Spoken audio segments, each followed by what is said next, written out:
It struck Beira, an Indian Ocean port city of 500,000 people, late on Thursday and then moved inland to Zimbabwe and Malawi with strong winds and heavy rain. But it took days for the scope of the disaster to come into focus in Mozambique, which has a poor communication and transportation network and a corrupt and inefficient bureaucracy. Speaking on state radio Mozambique, NYUSI said that while the official death toll stood at 84, it appears that we can register more than 1,000 deaths, an image of Cyclone Idai from NASA's Terra satellite on March 14. The storm's cloud-filled eye hung over central Mozambique, and the western quadrant had already spread into Zimbabwe. Credit: MODIS Land Rapid Response Team, NASA, GSFC, UN agencies and the Red Cross helped rush emergency food and medicine by helicopter to the stricken countries. Mount Chiluvo in central Mozambique was badly hit by flooding. One resident said he heard a loud noise, like an explosion, and suddenly saw a river of mud rolling toward his home. I was indoors with my children, but when we looked we saw mud coming down the road towards the houses and we fled, Francisco Carlitos told Lusa, the Portuguese news agency. The family lost their home and possessions but safely reached higher ground.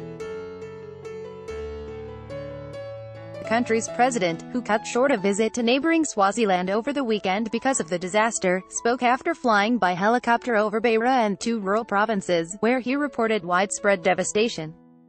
The poor district of Namudima, which has been razed by the passing cyclone, in the coastal city of Beira, Mozambique.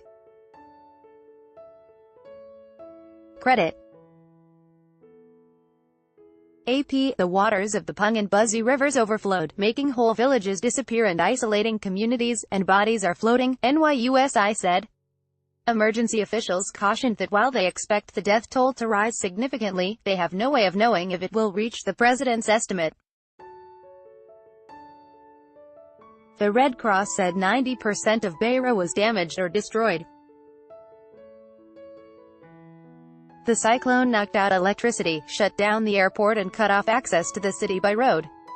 The destruction in Beira is massive and horrifying, said Jamie Lesueur, who led a Red Cross team that had to assess the damage by helicopter because of the flooded-out roads.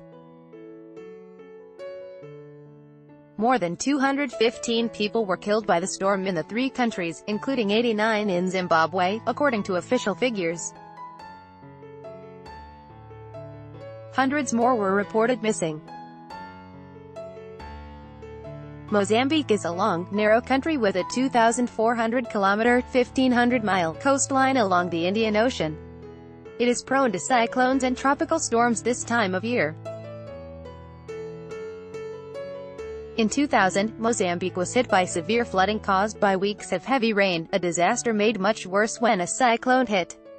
Approximately 700 people were killed in what was regarded as the worst flooding in 50 years. Mozambique won independence from Portugal in 1975 and then was plagued by a long-running civil war that ended in 1992. Its economy is dominated by agriculture, and its exports include prawns, cotton, cashews, sugar, coconuts and tropical hardwood timber. More recently it has been exporting aluminum and electric power, and deposits of natural gas were discovered in the country's north. AP.